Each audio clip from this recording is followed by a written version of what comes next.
share on social media. We'll get started here in just a second. Todd or somebody, you got Facebook?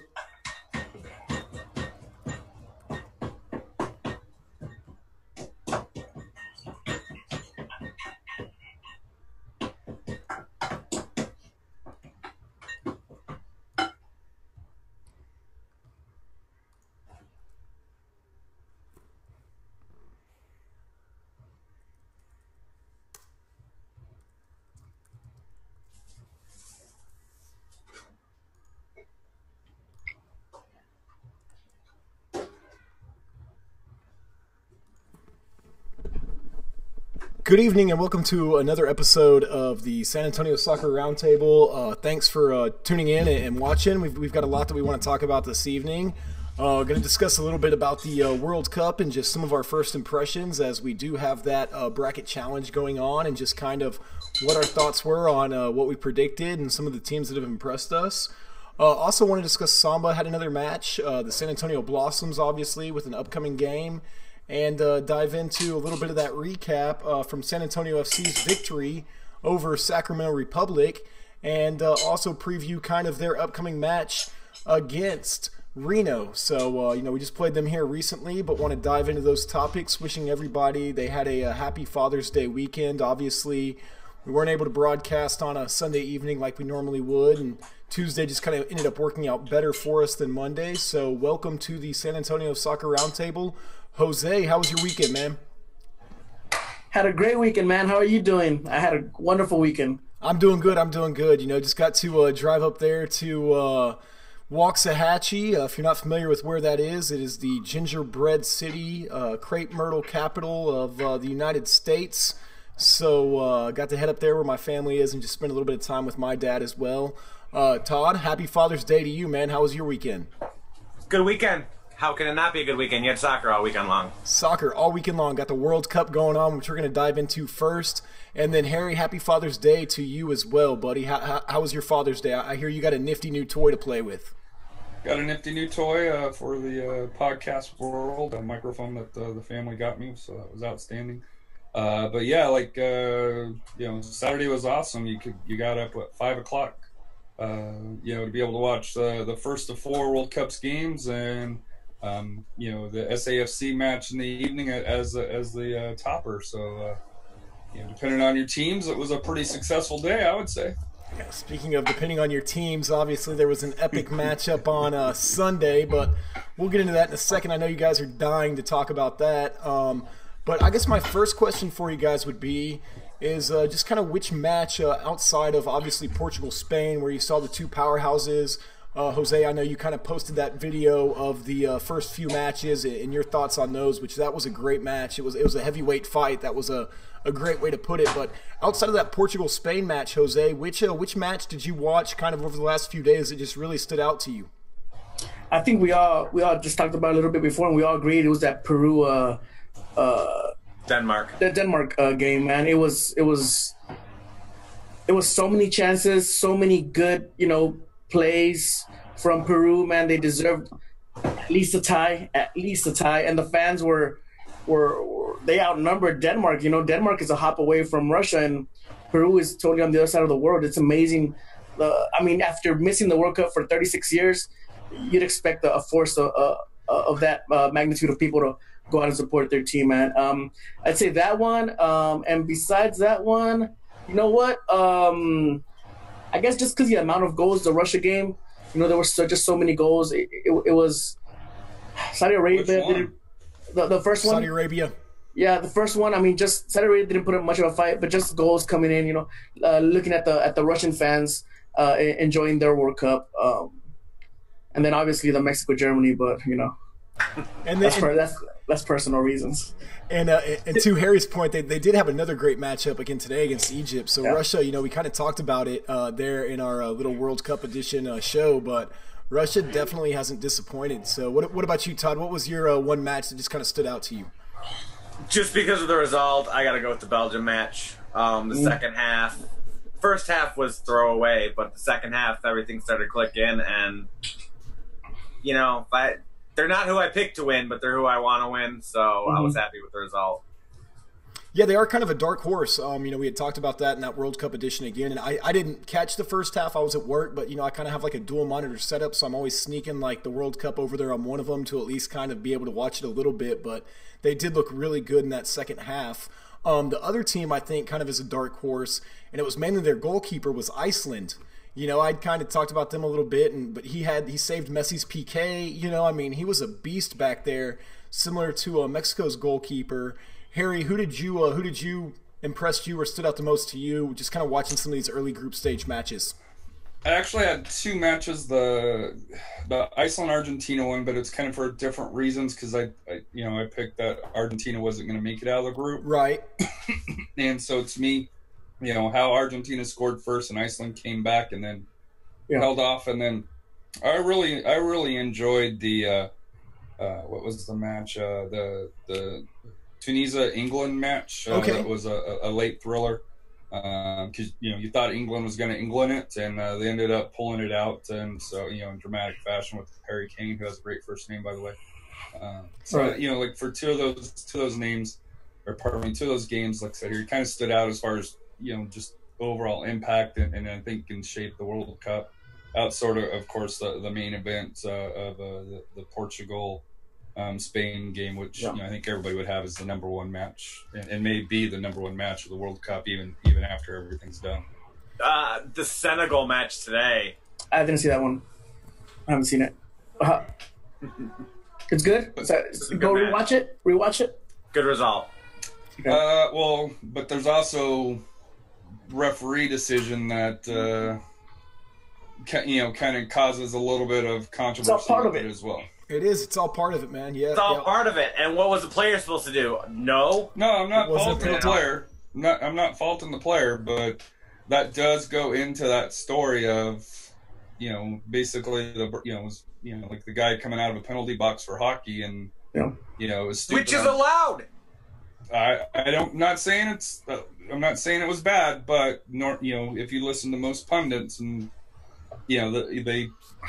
Yeah, I don't have a problem with how it happened, but I would expect from what it sounds like, there's going to be some rule changes in regards to that. Who do you guys think has been the most? Who do you guys think has been the most disappointing team so far that you thought they're going to come out boom boom boom and have fallen flat? Mine's easy. Germany. Let's go ahead and get into that match. I was sitting there watching it.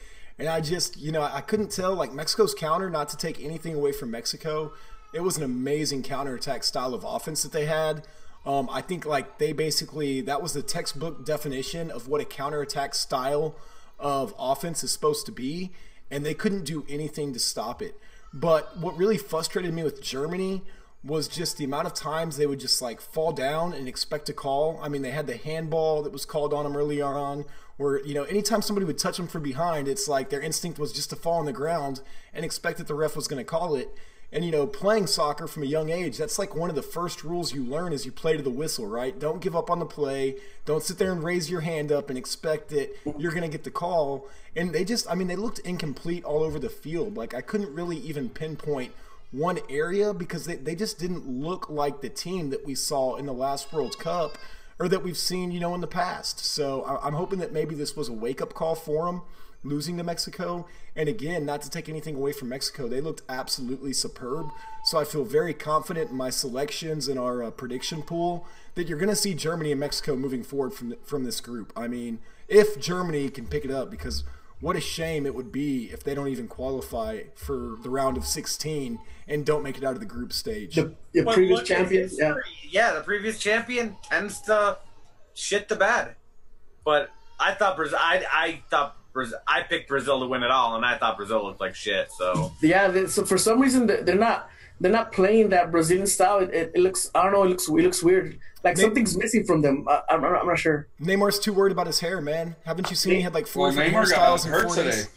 today. Yeah, he got hurt, but during the game, I mean, I know they kept fouling him, and that's probably part of the strategy that the other team had. Foul him, and make him play the game from the ground.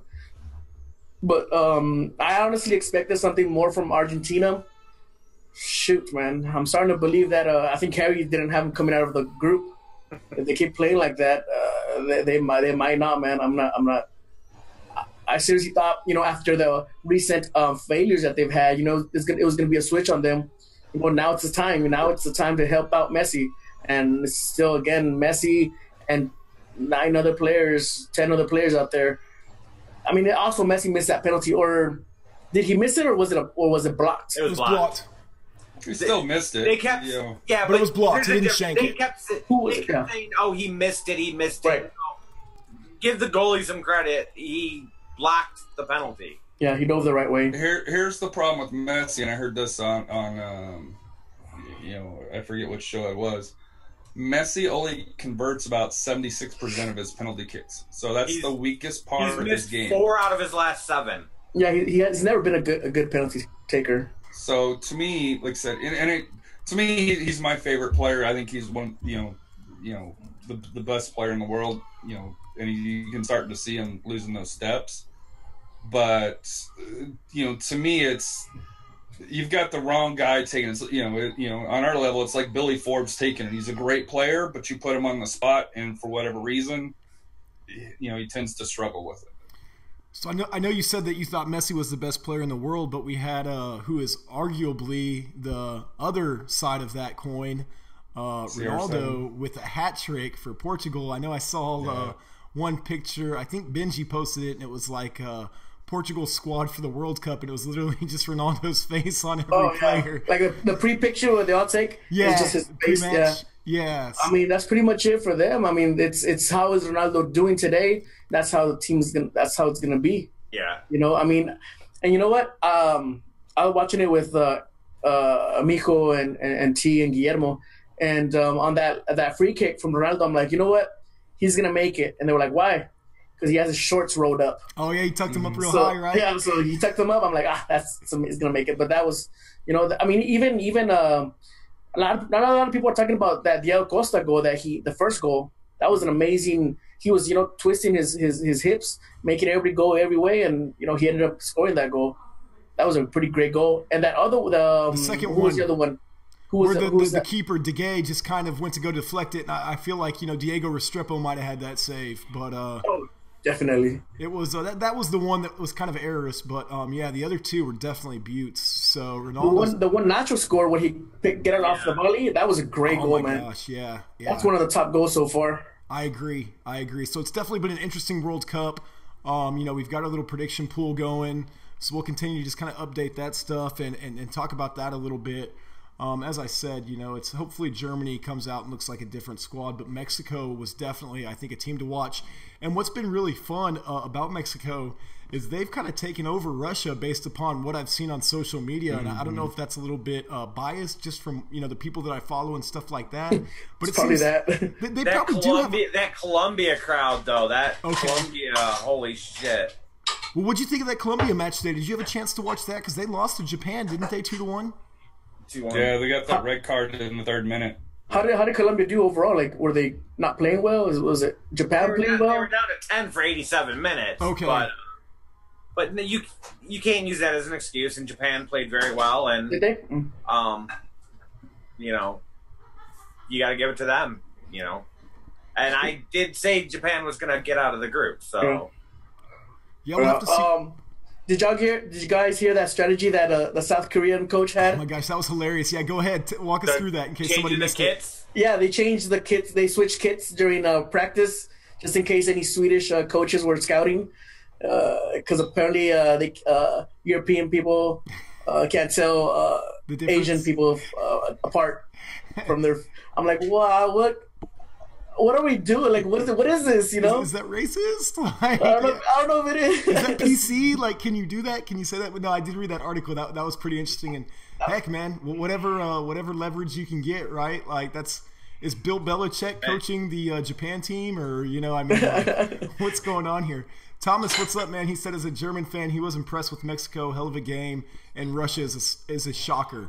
So agree with you there, buddy. It seems like Russia might be the team to watch in this World Cup.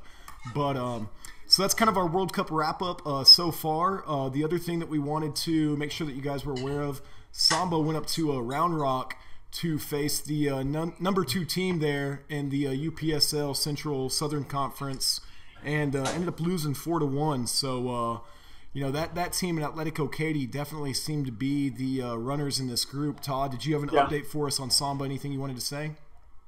I didn't have a chance to watch it. I wasn't going to pay the $10 that they were charging just for the one match. It was only a one-time fee just to watch that one match. $10 for one match for whatever that Palace. And who knows media, about the stream quality is going to be? Like, I thought about doing it, but it's like I would hate to spend everybody wants to gripe about ESPN or whatever plus, and it's like that's $5 for the month. Like, who knows? You buy a $10 match and then like buffering issues and stuff like that. I didn't purchase it either. Yeah. Even with we purchased the high school one to watch the playoffs, but it was $10 for the whole month. Right. And you got any of the all the games that you wanted. 6A, 5A, 4A, whatever. Yeah. So who is this on? Is this on Samba or is this on the other team? Or it's on the Round Rock. Each team, from my understanding, is supposed to kind of provide a stream because this conference is kind of new and most of the teams are pretty new in this conference. They're kind of giving them a little bit of leadway this season. So next season, I believe they're all supposed to be on that Cujo network and everything from the discussions that I've had with Coach Rexroth. But they did lose 4-1. They will have an upcoming match though. They got one more on the road, right, against the Oilers. Yes. On Saturday they go to Houston to play against USA ISL Oilers. Say that 3 times. who on the opening match of the season they lost 2-1, which was a great game. I mean, I think the Oilers is definitely a team that hopefully they can go there and steal those 3 points on the road. They're going to need the 3 points because depending on what everybody else does, if they don't get the 3 points this weekend, their chances of making the playoffs are pretty slim. How many teams make the playoffs? 2. I think top 2. Top 2? Okay. So top 2 do, and then so they play the top 2 teams. One plays 2 and 2 plays 1 of the North team. So, and they've got Atletico Katy here at home when they come back. So they definitely getting these 3 points against the Oilers is huge for them. And then if they can actually come home and maybe in front of a home crowd, they've gotten their stuff together, they've gelled a little bit, can get a win against Atletico Katy. That would be definitely a good match for them to try and get another 3 points in order to move up in the table. And then they still have to play Round Rock at home as well, right? Yeah, because they're not out of it yet. No. Mathematically, they're still in it. Right. Yeah. Nobody's mathematically out. FC Knights are pretty dang close. If Round Rock wins this week, then the FC Knights are out of it. Okay. But everybody's still in it. And that's the one team they've been able to beat so far, right? Was the FC Knights. Yes. So, I mean, they're still kind of struggling a little bit against some of the top teams, which it's their first season, I mean, like, it's a little bit to be expected. But, from what we've learned about that club there at Atletico Katy, they recruit a lot of talent, and they're definitely going to be a tough team to beat in this conference. They've kind of found their niche and are doing really well at it. But obviously, we wish them the best of luck this upcoming weekend as they take on the Oilers. They're out of Houston. Hopefully, they can steal those 3 points. And then, of course, we'll update you guys the following weekend. Make sure to remind you to come out there and check out their match against Atletico Katy, because I'm really excited to see that matchup, even if it's just not to see Atletico Katy play. They seem to be a really talented team and definitely be a fun team to check out. But that's your Samba news. So let's get into the SAFC recap. Obviously, got the 3 points there against Sacramento. Bryant had an amazing assist to Elizondo. But I'll start with you, Harry, just because we haven't heard from you too much this evening. What were your thoughts from the San Antonio FC Sacramento match? How they kept the ball out of the net, I don't know. It just, I think they had 37 shots, 9 on frame, 21 corners. I think Sac had close to 70% of the possession. It just, they parked the bus, and once they got that goal lead, and it just, I think any other night Sacramento gets a goal. Just like I said here, Diego stood tall, and the defense overall stood tall, especially Sip. And like I said here, one of the things that we'll have to discuss later on is, does he earn more minutes based on his performance on Saturday? And then to me, they did the lineup changes. There's no Bruce, which, and I like Cesar, and he scored the goal. But to me, if you're going to be the middle person up front, and like I said, I brought this up last time, I like somebody with a little bit more height, a little bit more girth up there than Cesar. And like I said, he got the goal. He did it. But to me, like I said here, I think if they're going to run that 3 in the back, 3 in the front, I'd rather see somebody that's taller, a little bit more, in the front. So that way, if you can do a little bit more crosses, it has a little bit more opportunity. Yeah, and Cesar had a great finish, and it's kind of interesting just going back to last season. For whatever reason, how much of a part of our offense he kind of played. It seems like when he suffered that injury and went out, that's kind of when the goal-scoring drought started to occur. So it's like, I just wonder what role he kind of plays in just that threat maybe or something like that. It kind of takes your focus away from some of the other players, but it was good to see him out there, good to see him get his – was that his first goal of the season, if I remember correctly? Yep. That's what I thought. Yep. So, getting to see him score his first goal – Todd, what about you, man? What were your thoughts from what were your takeaways from that match against Sacramento? How we walked away with a point amazes me. Like I said, that Bryant Elizondo play, I'd like to see a different angle of it because when I first saw it, I thought Elizondo was offside. But you only get the one angle. Glad he got the goal because we needed it. Other than that, I wasn't impressed with his play this match at all. You're laughing. He didn't do – watch the replay. He walks. He doesn't go after balls. He doesn't – it was something we complained about Billy Forbes. He casually strolls back into plays and everything. It's not what I want to see. But do you think he's more of an offensive player? Do you think that's just maybe more his role as an offensive player? So you just stand waiting for the ball for 87 minutes and 29 seconds because that's it? No. There was no work rate compared to Bruce or compared to Guzman. So I wasn't that impressed. Sip looked great. I was impressed by Ward when he came in to replace Gordon. Hopefully Gordon is okay. Because he did go out at halftime after that collision. You think that was an injury sub? Because when they showed his picture, because I actually stayed home and watched it at home. When they showed him on the screen, it didn't seem like he was the happiest camper being on the bench, subbed out at half. I made that even it wasn't AJ at the time. From what I heard, it was he got knocked. Mm-hmm. But even if you get knocked, you still don't want to come out. Whoever wants to come out. Well, exactly. That's what I was going to say. Even when, it could have been like more of a precautionary measure, like you say, right. Just kind of he wants to be out there on the field, but the team doctors or somebody like that recommended against it, so still could be that decision. But Jose, I know you were kind of shaking your head there a little bit about the not Cesar Elizondo talk. Yeah, so what were your thoughts from the match, man? Besides that nice pass by Bryant, Cesar didn't get much balls in his favor. That was a great pass by – is he still 16 or has he gone up to 17? I don't know when his birthday is. He's 16. He's still 16. That's amazing, man. That was great vision. He put up his head, saw Cesar making the run, and he put it right where it had to be. But besides that ball, man, I didn't really see any other balls or crosses or anything towards Cesar. So when you stand in one place, it's pretty easy to get guarded. So who knows? But I don't think it was. I don't think it was just that. Yeah, 10 in the or what? 8 in the back. Once that goal, because once that goal came in, it's like we did fall back and try to protect that lead, and maybe that was probably the game plan, Which is horrible because it happened in the first half. So it was we bunkered in the whole second half. Well, and it ended up working to get the 3 points, right? But I've always kind of been like a proponent of that as well. Like if you're doing something and it's working, like I've never understood why you change that and then go to like a different strategy, because you're just giving them opportunities to. But if any of those 37 shots went in, then you're looking at. It wouldn't have worked. Yeah, it would have been insane. You want to bunker. You want to bunker when you're up 3-0. Sure. Yeah. Go for it. Right. Even the San Antonio FC goal was against the run of play.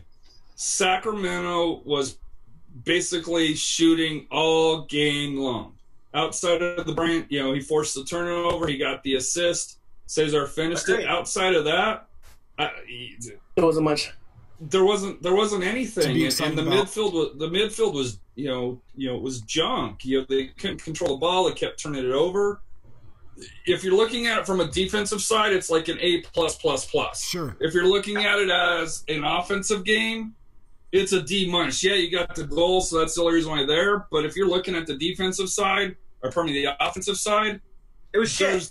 there's outside of the Bryant, forced the turnover, got the assist with the wonderful pass.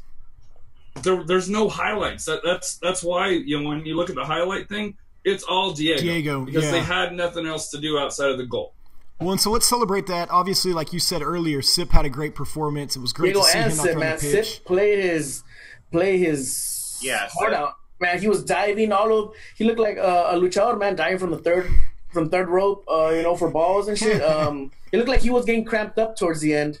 I thought he was got hit in the family jewels, we'll just say. Yeah. And he still got up because they still maintained possession because they couldn't clear it. And then he fell afterwards. He had 13 clearances, 5 blocks, won 83% of his duels, had 89% passing accuracy. I don't know how he didn't end up on the team of the week, or is he on the Yeah. bench?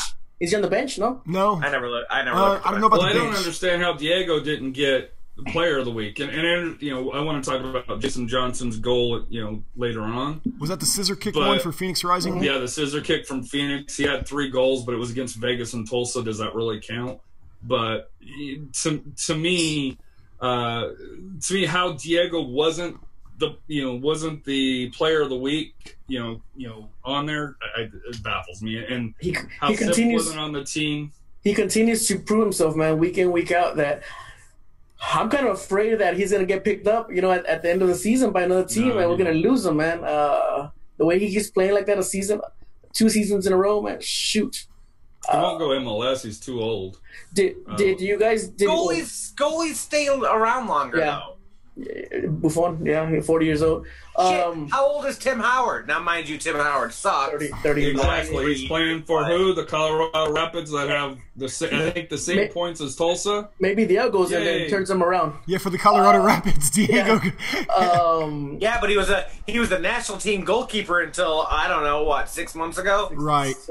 But then again, hey, we didn't make it to the World Cup, Well, so that's Saudi part of the Arabia. problem, though. Is Saudi Arabia. that's the whole separate discussion. What did you guys notice that the non-presence of King? yes. There was nobody Well, running. yes there and was no. nobody It was running up different. well, yeah, but I mean, he's always, An attacking somebody, attacking. He get the ball and run it up. The wings. Yeah. Well, why? I was thinking about this earlier. Why the sudden change of the lineup? All these faces that haven't been getting playing time. Was it just because of that? You think playing time? the lineup Strategy The or- lineup confused me. Why Bryant now? Why Maxi now? Well, I think Bryant, with his Open Cup performance, I think he really earned the trust of a lot of his teammates, and that's the one thing that I go back to Yeah. watching that Open Cup Right, game. but put him in the 18, and this is nothing against him. Put him in the 18, though. It's I don't know. That, I was happy that It worked Cochran out. finally It was worked It worked out. You Brian, can't argue the result. Presley, and Gordon together Presley. looked great. I would have loved to see Bruce up front and have those 4. Mhm. I think those 4 would have played great off of each other. But Presley, Bryant, and Gordon in that first half looked phenomenal. Mm-hmm. There was such good interplay and passing between the 3 of them. What do you think was the biggest loss, though? Pekka not being in there controlling the midfield? Do you think that was part of the problem of us not being able to maintain possession? It could have been, yeah. I didn't, Pekka's been a workhorse and he's played phenomenal.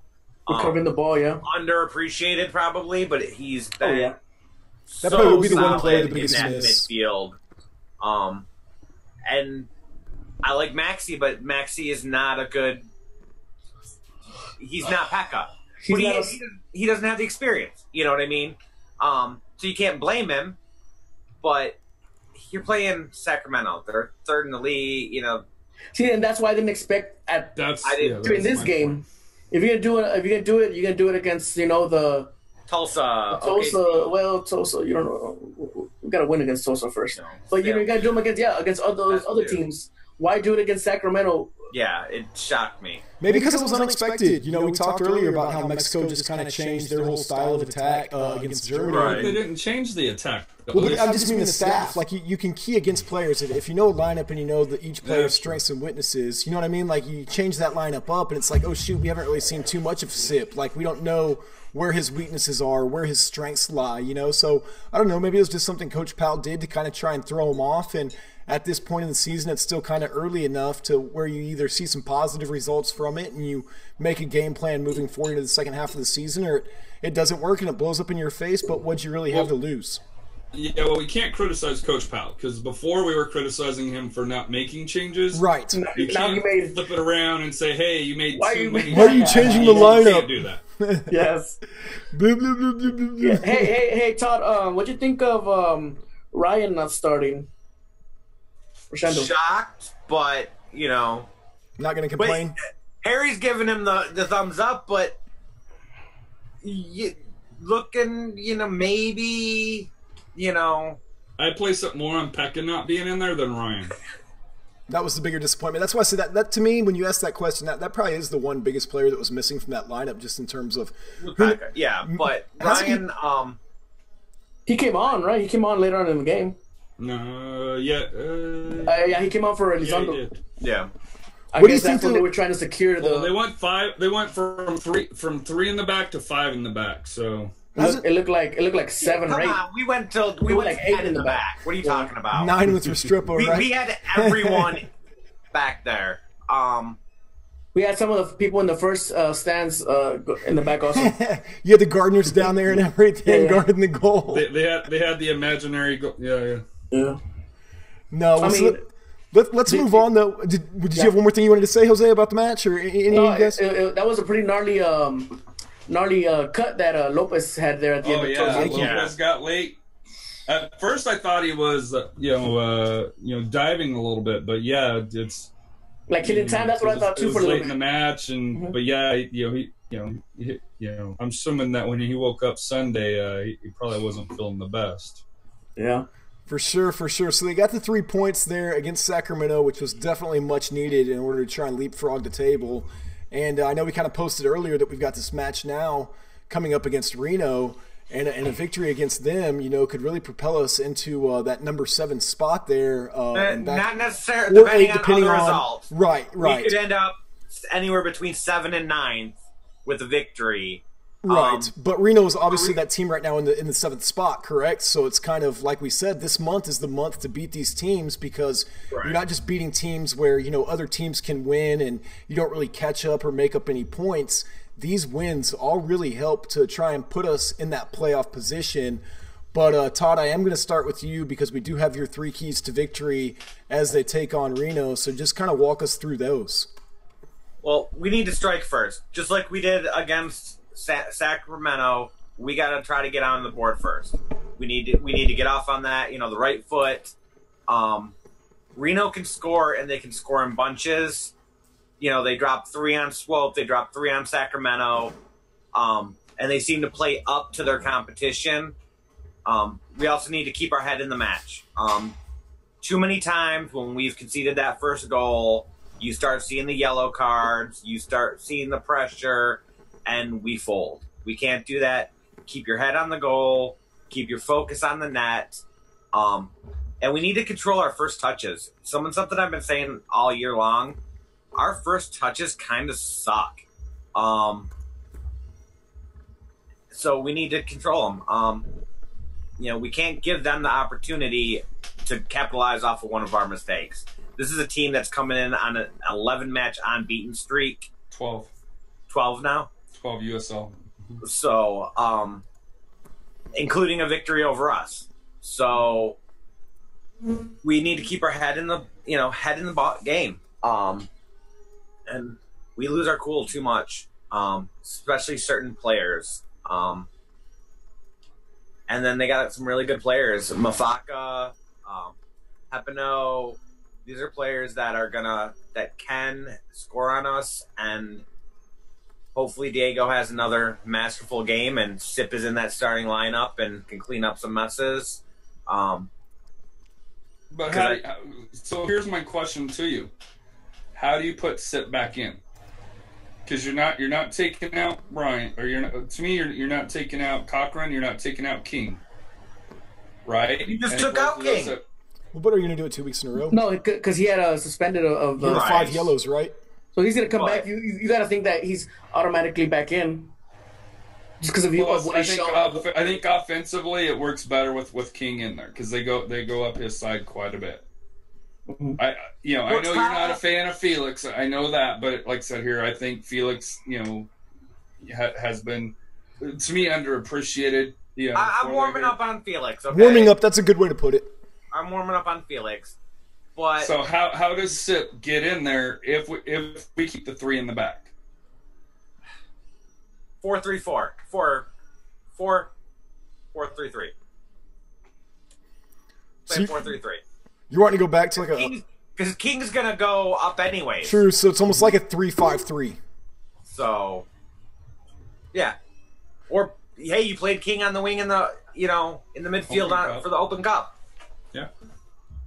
And basically King's a good defender, but if you look at the matches, he's playing forward a lot more than he's playing in that back line. So I think you can squeeze them both in. And that'll be interesting to see, just because, like you say, the lineup against Sacramento was so unique. How do we come out against Reno? I know, Todd, you're going to have your hands full this week with your starting 11 prediction after the swing and a miss last week. Not giving you any grief, man. You've usually been pretty spot on, and who could have predicted that kind of? I don't know how Coach Powell predicted the lineup he rolled out against Sacramento Republic. Well, I think he did it on purpose. I think he's like, let me screw with Todd. He watches our show every week, right? I'm starting to think that's what he lives for. Screwing up your lineups. As we just said, King goes forward a lot. So let's, he's listed as a defender, but he's playing more of a midfield role. Who do you think Who do you think spend more crucial in the midfield, King or Escalante? King over Escalante. King? Production-wise, yes. King. Yes. Yeah, but they're 2 totally different positions. Well, exactly, but more instrumental in terms of offense. Is that what you're like? The offense, creating the chances. King. But that's kind of, I think, though, it's a little bit easier for him because he is that attacking defender. Somebody has to pick him up as he's making these runs and stuff like that, whereas Escalante is kind of like positioned there, So maybe it's not really fair to make that comparison. But King's had a bigger impact. Like I said, then play the 4-3-3 and that's when it plays in favor of King, because he comes up and nobody's really marking him. And so he's already running past them. Right. So and Escalante's hanging out in the midfield on the sideline, and somebody's always there with him, watching him. And he can drop in, and cover. So who's your 3 midfielders, especially with Ward? Escalante, who's a proven talent. So you have the 3 of 3. Well, what you guys think of Ward? Escalante, Lopez, and Gordon. No Pekka? I would start. And then up front you got not against Reno. Not against Reno. I wouldn't. No. Up front, you got Gordon, Bruce, and Presley. Presley, Brian, and Bruce. Or no, so do you have Gordon more in midfield, or do you got him more up front? Right now, I want to see either Brian or Elizondo on the one side, Bruce in the middle, and Presley on the other one. With that pass, did Brian earn his start next week? Or with that play of that? Not that pass, just the play of this past week. Between the Open Cup and last week, yeah. I have been every time Brian has been on that pitch, I have been impressed. Ball full of energy, man. But do you think he's got the physicality or the frame to do that game in and game out? I don't think he'll start against Reno. Question. His style of play, though, it's not really physical. It's really a lot more technical. Like, when you looked at, just kind of going back to that Germany versus Mexico game, Mexico didn't try and go head up against Germany. It was the quick passes, the short passes, the speed, working around the defenders. It's more of a technical. Behind them. Yeah. It might not be his style of play, but that doesn't mean that older, more mature. But that's what I mean. Like, against Colorado, he got pushed off the ball quite a bit. Right. But he held his own. Now he has the skill. Nobody's saying he doesn't have the skill. Right. But and he's 16. If he's got the ball, size and physical maturity, his frame and maturity it's awesome he's got the skill set already, and in 2 years, he's going to be leaps and bounds 100% better once his body grows in a little bit more. That's my only concern with him is the physicality of USL, because it is a physical league. And it is, but like I say, I think there's ways that you can kind of work around that. There's in every sport, no matter what you're looking at, whether it's Cole Beasley for the Dallas Cowboys, who's 5'10" in that slot receiver spot. Sometimes you can compensate for size a little bit with technical ability. And I get what you're saying is he's going to get challenged. They're going to start to rough him up some to try and get in his head, because that's the only way they're going to stop him. And it's also the position he plays. It's not like he's a holding midfielder where there is more of that physical play that you have to win the ball. He's more up in the front, trying to run after a long ball that they give him, or trying open to space. pass it in. Yeah. But you get you get in there against, for instance, take Timbers 2. Their back line was huge. Right. Yeah. And you get in against, and especially if he's playing up front, he's not going against midfield that may be more his size. Typically the back line's big. Line is going to be the more physical, the bigger guys. That's the only reason I bring it up. Yeah, and that's going to be a challenge for him. So what do? You sit him down after these good games? No. I don't think he's 100% starter yet. No, I don't think he's 100% starter. I don't mind him starting, but I wouldn't start him against the really physical teams. Yeah, you're gonna have to regulate minutes there a little bit, at least, right? Just every once in a while, kind of thing to have minutes. Yeah, you gotta get him out there, get him minutes, get him playing against good competition, because that it's helps only him going for to his improve development. his game. But if you have a physical team, I don't know if I'd want to risk the 16-year-old with a very bright future against a very physical defensive team. And that's fair enough. Would you bring him on as like super sub, 60-some minutes, where defense is a little bit more worn down, because he does have speed, he has a technical ability. I didn't say I wouldn't play him against a physical. Right, no. I just don't think I'd want to play a full 90, starting him out. And it also depends on the score at the game, how the game's going. Yeah. So but he's earned it. To be talking about him having this conversation, he's doing something right, and the coaching staff has been doing something right. He's impressed every time he's been on the pitch. Yeah, especially for a 16-year-old, and like you say, you definitely want to give him the minutes, because I think that's going to help him in his development. And I definitely think San Antonio FC, just from what we've seen with the academy team and just the coaching staff and stuff like that, they're really invested in these players and their development. And if you just leave a kid like that with that kind of talent on the bench and you're not getting him minutes. I get like in training you can get him better, but you got to get the minutes on the pitch against some of these bigger guys and stuff like that. It's only going to make you better. So, but here's my last comment on it. If you have Bruce, who's 18, right? 19 now. Wesley, who's 18, 19 as well. Mm-hmm. And if you add the 16-year-old, now that's awesome. As far as for youth, in the future of San Antonio FC, especially if they can re-sign them and pick up the the player options or team options. But would you rather have one veteran player, up front to kind of counter out the two young ones? Nope. Who would that veteran player be, do you think? If you could have your way, Harry? Like, if you had the two young ones up top, and then who on our roster would you really just call like a veteran? Really and truly, our biggest veteran is probably Rafa Castillo, but you're not going to put him up top, But to me, Gordon's a veteran. He's got he's got international minutes. Obviously he played for Jamaica here in San Antonio with the Gold Gordon, Cup. I'm trying to think who else. Obviously, but that Guzman, but Bryant, Bruce, and Presley in that front line. Put Gordon in the midfield. Let the youngsters up there. Pass them the keys. Let them run havoc. Play the kids. Play the kids. Play the kids. Trick a lot of kids. Yeah. Good podcast by Timbers 2. Play the kids. We got to be careful with some of those hashtags. For Timbers 2. It's starting to dip, though, if you noticed. Still ahead of us, so hey. Every team goes through that. But, I liked what I saw as far as, Coach finally doing something crazy, something out there, yeah. He did it. And, like you say, you couldn't really dog him if it didn't work. You can't, obviously you cannot. Everybody in San Antonio, no matter which podcast you listen to, was asking for changes. And he went ahead and changes. You cannot go then turn around and say, "Hey, no, you went too far." you can't do it. You got, if you're going to ask for changes, you got to live with what he did.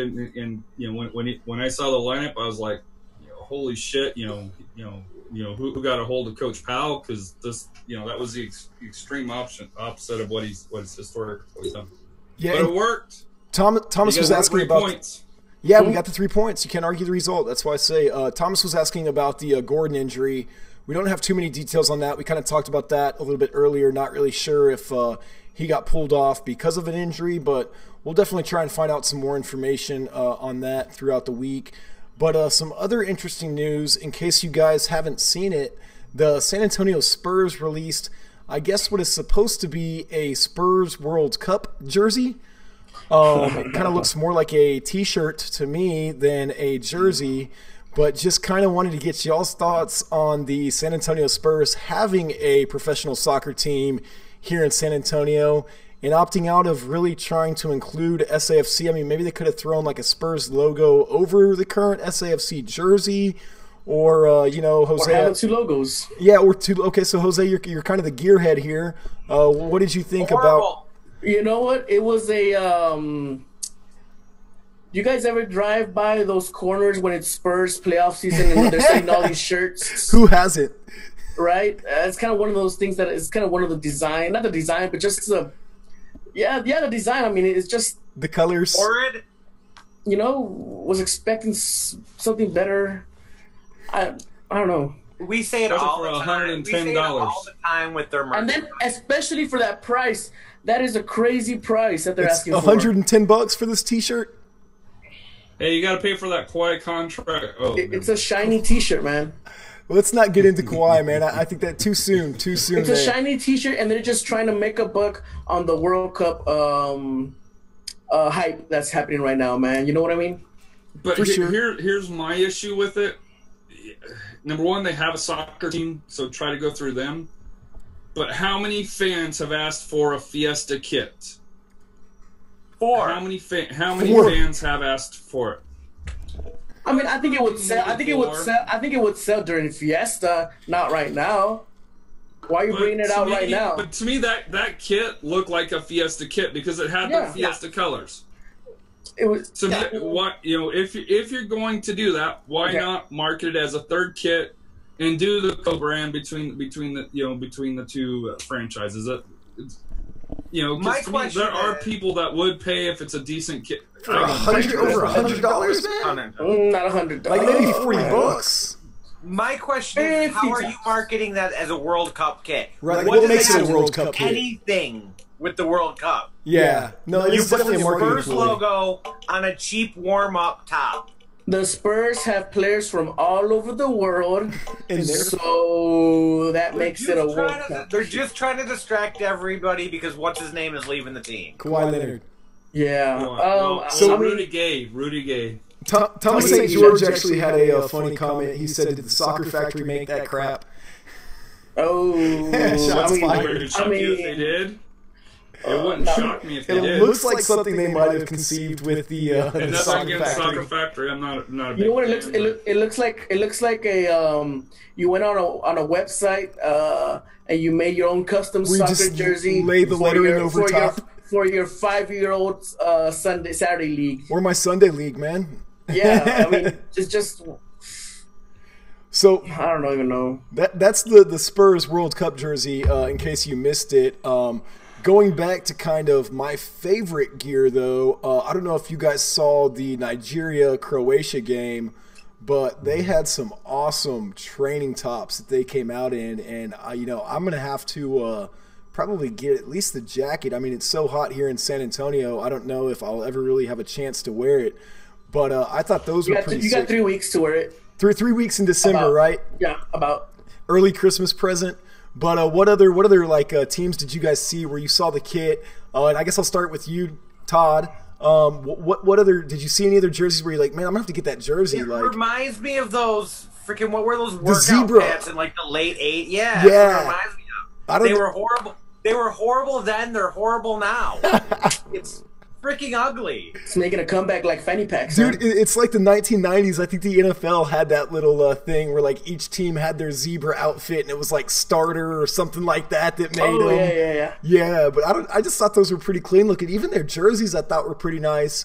Harry, did you have like a jersey that you saw or something like that you just really liked, where it's not even a team you'd support, but you might just go out and buy it? No, I'm not a kit guy. I just being upfront with you. I'm Okay. not a kit guy, and I haven't been impressed with any of the World Cup kits. Todd just hates everything that's not Detroit City FC or Chelsea. Or Chelsea. What about you? Chelsea a lot. You see anything like Adidas versus Nike versus just anything in terms of like something you might go out and buy? Nah, I mean, a lot of the jerseys have. I think just the Nigeria one has been kind of out there. Everything else has been more of subtle, plain. Brazil, their usual yellow. I mean, Croatia has always had that checkered pattern. Yeah, that's kind of ugly, right? You want to go to a picnic? Let's put the jersey on the floor and have a nice picnic on it. Yeah. But other than that, I mean, it's been more of a subtle. Simple, elegant, more of a look, just plain colors. No, Peru, maybe Peru, because I don't think there's another national team with a hash on them. What do you think of the U.S.? I know the U.S. is not there, but what did you think of their jerseys? I dig the U.S. jerseys compared to the last ones there. If they're laying down on the ground after Dempsey takes a dive or something, you can see it's a graph of the falling attendance of the U.S. The men's bar national graph just getting shorter and shorter. I like it though. I'm not gonna lie. That was a good one. As far as like the jerseys, I think it would have been kind of awesome. If they would to see them there, because I think those would have been one of the viewed a lot different. Than you'll get to see the U.S. women's national team. I know Thomas St. George. It's funny you said that, Jose. He said he likes Peru as well. Their jerseys. Yeah, I mean it's something different that you don't see in national teams. You see them in club teams, but not national teams. I like Germany's. The throwback Germany is really nice. I wish they would have had those colors though. The flag colors on it. It would have been sick. See, I kind of like the more the way they did it. The Peru's nice. Belgium's, as someone in this room over there said, it looks like Charlie Brown's shirt. It does. Which colors? Yes, it does. But yeah, they're just not overall. They're just not that impressive. Mm-mm. But I'm not seeing a whole lot of changes either, though. No. And to me, and I don't know if it's just kind of a U.S. thing where it seems like every year they gotta new kit. Make sure it's completely different, so that way you can get suckers to buy another $110, $150, whatever they're charging for them. That's what it is, man. But it seems like that the more established countries, they have that format, and there's not a lot of changes to it. There may be subtle changes, but it's not. You don't see the extremes that the U.S. goes through. To try to profit from its fan base. Brazil's always going to be plain yellow. Italy's always going to be blue.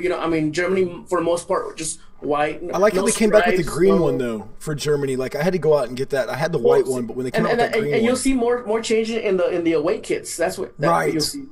But like a couple of years ago, well, it's happening too.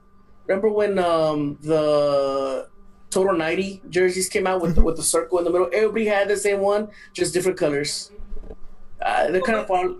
The thing is a lot. The third kits this year in the Premier League, a lot of them were the exact same with just different colors. The third kit for Manchester United, the third kit for Chelsea, they were the same freaking kit with different highlights. Well, it's just Nike and Adidas usually. Well, it's cool though because like Bayern had that blue one that they came out with that was kind of like their alternator, their third kit. So I mean, it's neat to just have some different options and kind of get that one that is outside of just your typical two-team colors. Your white SAFC jersey or your black SAFC jersey. So. But anyways, just want to get y'all's opinions and thoughts kind of on just some of the different apparel that's out there. And I wasn't sure. Like I say, I don't care what you say, Tom. I'm getting my Nigeria training top, dude. Go buy that San Antonio World Cup jersey, guys. Do it. Do it. And if you do it, please send me a picture, tag me on it. And you'll mock them. I'll give you a like and a retweet. I don't know. I seriously don't know how many of those are going to sell. We'll post it on our Not episode. at that price. Yeah, No. for $110. Who's going to spend $110 on that? I'm sure there will be people that will do it, but Oh yeah, you're going to have Get your your hardcore people diehards, buying yeah. stuff. They got to get the newest stuff for sure, for sure. Well, one last thing that we want to talk about before we let you guys go. Thank you again for tuning in. But the San Antonio Blossoms have their first regular season home game tomorrow evening out there at Blossom. Tickets are $10 if you want to go out there and watch and support the WPSL team here in San Antonio. What do you guys think? Are y'all going to be able to make the match out there at Blossom Stadium tomorrow night? I don't think I'm gonna make it tomorrow, but How's the weather looking? I'm gonna give it. It's supposed to rain. I'll definitely give it a shot to try to make it out, work it into my schedule. Sure. And hopefully a lot of people do. Root them on to hopefully their first victory of the season. They're sitting at 0 wins, 0 draws, 3 losses. So And I know you mentioned tickets were $10, but according to the Blossom's home opener, it says single game, for the wristband, single game for kids is 3, adults is 5. Oh, okay. I thought I saw somewhere on Twitter where I it said there was 10. saw the post he's referring to, and I saw a post where it was at 10. And aren't their season tickets like $20? Anyways, so Well, the multi-game says 15 and 25, but looking at it here, Yeah, I've seen multiple posts. We'll try to get the correct answer and put it up on, tweet it out, and we'll stuff share the like link. that. Yeah, I guess we'll see it on the link. But I was gonna say, if it's a $10 per game type deal, like it might even just make more sense to get that wristband, that VIP wristband or whatever, where it's $25, but you can go to all 4 or whatever that you want to. But definitely wanted to let you guys know about that. And like I say, we'll definitely be shooting out that link. So let's get into the final thoughts. Todd, any final thoughts for this episode of the San Antonio Soccer Roundtable? People, come out to San Antonio FC this Saturday. I don't know what it is. I know generally ticket sales and crowds go down in the summer, but the last couple matches, I don't even think we hit close to what they announced. This is your hometown club. It's good soccer. It's a great time. It's not expensive. It's a cheap Saturday night out if you need that as your excuse. If you're an MLS fan, guess what? You ain't looking that good if we can't pack the stadium. So if that's what you're looking for to get MLS, get over to the stadium and fill it. But these guys are playing for San Antonio, so come out and support them. Yeah, and I was just kind of curious too. Did any of you? I know Harry, you obviously weren't able to go because you gave your tickets to Royce so that he could take some new people that eventually ended up becoming season ticket holders. So kudos to you. Meet a friend, greet a friend, bring a friend to SAFC. But Todd or Jose, did either of you guys try one of the micheladas? I need a report on that. I didn't, but I heard both sides. Some were saying it was good, some were saying it was not so good. But I mean, I personally haven't tried it, so I can't really give you. I know they sold. I know they sold because I forget. They did sell out. One of the last they mentioned that. Early in the second half that they were sold out, but they ended up bringing back some more. So I'm holding out for frozen margaritas. Todd needs the strawberry daiquiris. Yeah, I heard it sold out because I know Mijo, he said he went to one concession and they told him to go to another one. He ended up going around the whole stadium, coming back without a michelada. So they did. I guess people, I guess it must be good. I mean, people buying them. That's just because they thought Mijo looked like he was 15. They didn't think he was old enough. He said they ran out, but they really just thought he was 12. Yeah. What about you, Harry? Did you have any final thoughts for this episode? Like I said here, I know you kind of stole the thunder, but to me, if you're not going to go, give your tickets away, especially if it's somebody that's not a season ticket member. I know Royce, wanted to bring his cousin who graduated from pharmacy school or something along those lines. So I gave him my tickets up so that way they could sit together, and they ended up becoming season ticket members. But that's how we grow that fan base here. Is while AJ was a little bit disappointed that we didn't get to go to the game, for me to be able to, help Royce out or, help your neighbor out or, friend, to me, that's on us to kind of help grow the fans in the stadium. as season ticket members, as passionate fans. So if you're unable to go, donate them. I know, there's donations that you can do on the site.